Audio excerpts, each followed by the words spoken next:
여러분 안녕하십니까, 진성호입니다. 흔히들 배째라라는 말이 있습니다. 배째라, 네 마음대로 해라. 나는 네 마음대로 안 하겠다. 배째라. 지금 조국 장관의 동생이 꼭 그 모양입니다. 배째라. 자, 오늘 조국 장관의 동생은 구속영장 심사를 받을 예정이었습니다. 그런데 하루 전인 어제 갑자기 변호인을 통해서 배째라라고 나왔습니다. 자, 갑자기 넘어져서 허리를 다쳤다. 디스크 수술을 받아야 되겠다. 그러면 1, 2주 동안은 외출할 수가 없다. 영장 실질 심사를 뒤로 미뤄달라. 이렇게 나자빠진 겁니다. 그러자 윤석열 검찰은 화가 단단히 난 모양입니다. 의사 출신 검사를 포함해서 부산의 한 병원으로 급파했습니다. 그리고 조국의 동생을 잡아다가 서울로 강제 압송 중입니다. 그런데 강제 압송을 당하고 있는 조국의 동생이 이번에는 이 판사의 이 구속 신문을 받지 않겠다고 나섰습니다. 이들 눈에는 대한민국 법이 정말 우습게 보이는 모양입니다. 진성호의 융단 폭격입니다. 조국 장관의 동생을 융단 폭격합니다. 아직 진성호 방송의 구독자가 아니신 분들은 붉은색 구독 버튼 눌러주시기 바랍니다. 자, 지금 조국 장관을 보면 건방이 도를 넘어서고 있습니다. 대한민국 사법 질서를 유린하려고 합니다. 우스운 모양입니다. 대한민국 법 질서가. 아니, 내 형님이 법무부 장관이야. 나를 구속시키려고 이것들이 뭐 이런 심산인지 정말 기가 막힙니다. 조국 가족들은 왜 하나같이 이 모양입니까? 형님이 법무부 장관이면 동생이 이런 식으로 막 가도 되는 겁니까? 대한민국에 이런 겁없는 피해자를 본 적이 있습니까? 조국의 아내는 나 법무부 장관 사모님이야. 이런 위세를 단단히 부립니다. 검찰의 조사를 받다가 갑자기 몸이 아프다고 집으로 가버립니다.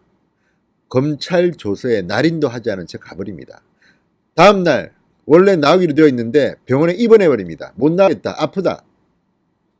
결국 그 다음 날에야 휴일에 나왔는데 이번에는 15시간을 머물면서 밥 먹고 휴식하고 검찰 조서만 읽다가 2시간 40분 조사받고 또 집으로 갔습니다. 자, 이런 배짱, 이런 오만,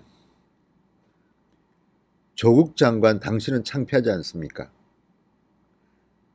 법무부 장관의 아내, 법무부 장관의 동생이 지금 이 모양 이 꼴로 지금 법에 맞서고 있습니다. 뭐 당신들이 지금 독립운동한 사람들입니까? 아주 파렴치한 범죄자 혐의를 받고 있습니다. 그런데 이렇게 검찰이 소환만 하면 병원에 입원해버리고 아프다, 못 나가겠다. 심지어 조국의 아내는 변호사만 지금 14명을 쓰고 있습니다. 돈이 그렇게 많습니까? 뭐 그거는 그 사람들 자유겠지만 지금 이 자들이 하는 것을 보면 오만과 이 건방이 정말 도를 지나치고 있습니다. 대한민국 국민들을 열받게 하고 있습니다. 이걸 참고 있는 윤석열 검찰도 참 딱합니다. 이 정도로 아니 범죄자가 예를 들어서 조폭이 사람을 때려가지고 체포하러 갔는데 구속시키려고 하니까 나 어제 넘어져가지고 다쳤어. 나 어제 술을 마셨더니 몸이 안 좋아. 입원해야 돼. 입원해버리고 천천히 하자. 이러면 가만 놔둡니까? 바로 체포하지? 지금 이 사람들이요 대한민국을 정말 우습게 하는 모양입니다. 아니 법무부 장관 아닙니까? 대한민국의 법을 집행하는 책임자격인 법무부 장관의 가족들이 이렇게 법을 우습게 알고 유린한다면 대한민국 국민들은 왜 법을 지키겠습니까? 정말 조국이 개망신당한 겁니다. 겉으로는 검찰개혁, 개혁이란 말 좀 쓰지 말기 바랍니다. 자기 생활에서 이렇게 요거 하나도 못 지키는 자들이 무슨 검찰개혁? 정말 가증스러운 인간들입니다. 정말 대한민국에 이런 식으로 법을 유린하고도 당당한 사람이 있습니까? 대개 국민들은요 검찰이 부르면 무섭습니다. 그런데 이 사람들은 검찰이 우스운가 봅니다. 코미디합니까 지금? 자, 어쨌든 조국의 동생이 스스로 신문 기회를 포기했습니다. 따라서 법원은 조 씨의 진술을 듣지 않고 검찰 수사 기록 등 서면 심리를 토대로 해서 구속영장 발부를 결정할 겁니다. 오늘 밤 결정될 건데 무조건 구속영장 발부하겠죠 뭐. 이런데도 법원이 발부 안 한다면 법원이 더 이상한 겁니다. 자, 그리고 무엇보다도 지금 이 조국의 동생은 증거인멸을 한 혐의가 있습니다. 자, 지금 조국 동생의 구속영장 전담 부장판사는 명재권 부장판사입니다. 명재권. 한번 보겠습니다. 어떤 판결을 내리는지. 구속영장 심사를 어떻게 하는지. 자, 법원은 신문 결정을 취소하고 서면 심사를 통해서 영장 발부 여부를 결정합니다. 지금 조국 장관의 동생은 여러 가지 혐의를 받고 있습니다. 그런데 그 중에서도 당장 배임 수재, 그러니까 웅동학원 사무국장으로 있으면서 교사 채용 대가로 뒷돈 2억 원을 챙겼다는 혐의입니다. 이미 전달책 2명은 구속됐습니다. 수백만 원씩 전달해주고 돈을 챙긴 혐의로 수백만 원 받았다고 해서 구속됐습니다. 2억 원 받은 동생은 어떻게 될까요? 구속 안 되면 이거는 법무부 장관 위세를 이용한 대한민국 불법의 현장이 될지도 모르겠습니다. 심지어 조국의 동생은 이 돈의 전달책, 이미 구속된 박모 씨, 조모 씨 등 2명에게 관련 자료를 폐기하고 해외로 나갔다 오라고 지시했다는 증거와 진술이 나왔습니다. 실제로 한 명은 한 달가량 해외로 도피했다고 귀국했다고도 합니다. 그래서 검찰은 조 씨에게 증거인멸 교사 혐의도 적용하고 있습니다.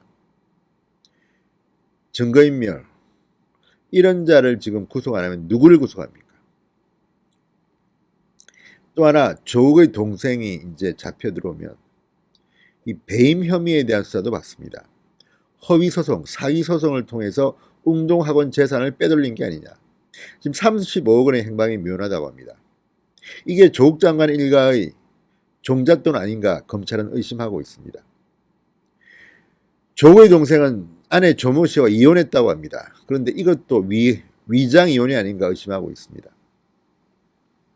정말 국정감사장에서 정가빈 의원이 말했지만 가족 사기단의 수괴 같습니다. 조국 장관은.